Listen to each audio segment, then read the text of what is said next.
Dear students, we discussed word forms in part 1 of the play. In part 2, we shall discuss a few antonyms. The first one.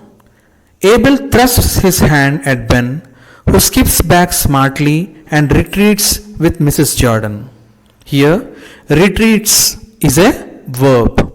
Retreats means to go back, and its antonym is to advance or advances. The second one. Come along now, sit you down and let's be jolly. What's the meaning of jolly? Jolly means joyful. It's an adjective and its antonym is sad or sorrowful or unhappy.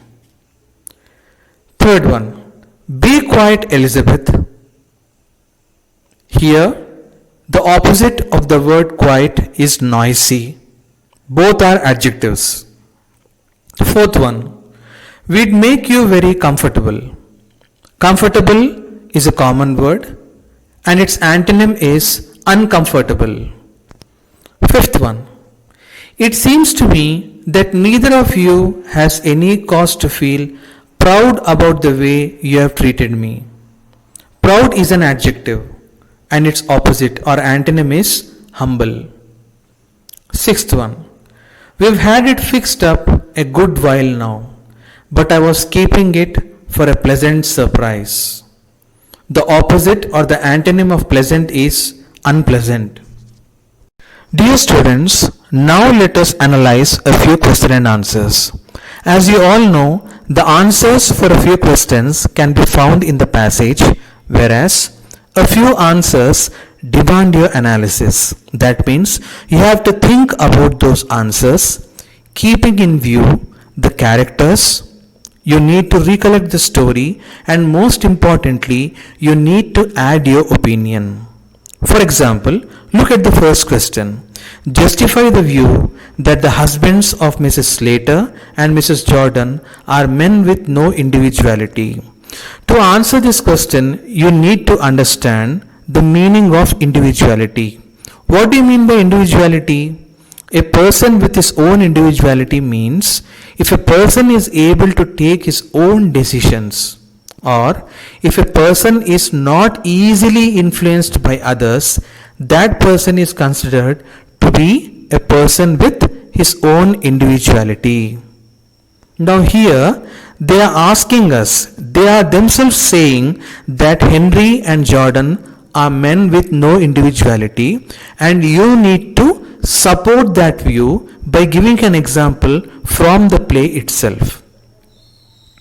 As you all remember, Henry and Jordan, that is Ben Jordan, are afraid of their wives. For example, as you remember, Amelia, when she tells Henry that she wants to bring the bureau down, Henry is initially afraid. He doesn't like that idea, but finally he ends up helping his wife. That means he is a person with no individuality. Now, how should this answer be written? The answer should start with, the husbands of Mrs. Slater and Mrs. Jordan are indeed men with no individuality because they always seem to agree with what their wives say. Now you need to give an example from the play. For example, Henry Slater did not like the proposal of Amelia to bring the bureau down, but still he ended up helping his wife in bringing it down. Discuss the irony in the title, The Dear Departed. Dear students, you need to remember that the answer for such questions cannot be found in the passage directly. You need to recollect the information that is given in the passage, and you need to add your opinion as well in your answer. To answer this question, you need to know the meaning of the word irony. I'll explain the meaning of irony with the help of an example. Assume that your friend Ramu has failed in all the subjects. One day, he comes to your house and you introduce him to your parents by saying, "Here comes the most intelligent boy of our school who has failed in all the subjects." Can a boy who has failed in all the subjects be the most intelligent boy in a school? It's not possible. So there lies the irony. Such situation has irony. I'll give you one more example. Assume that a person Ramu died in an accident. He was riding a bike and he collided with a vehicle head on. And the vehicle with which he collided was an ambulance. Now, did you understand? An ambulance is supposed to save lives, but here the ambulance was the reason for his death. Here, even in this situation, irony can be seen. Now, how to answer this question? You need to answer this question with the help of the definition of irony. Irony is the use of the words to express the opposite of the literal meaning. Even if you cannot find the apt words to define irony, try your best to find the right words to define irony. Here the word dear means close to heart, and the departed are those who left us.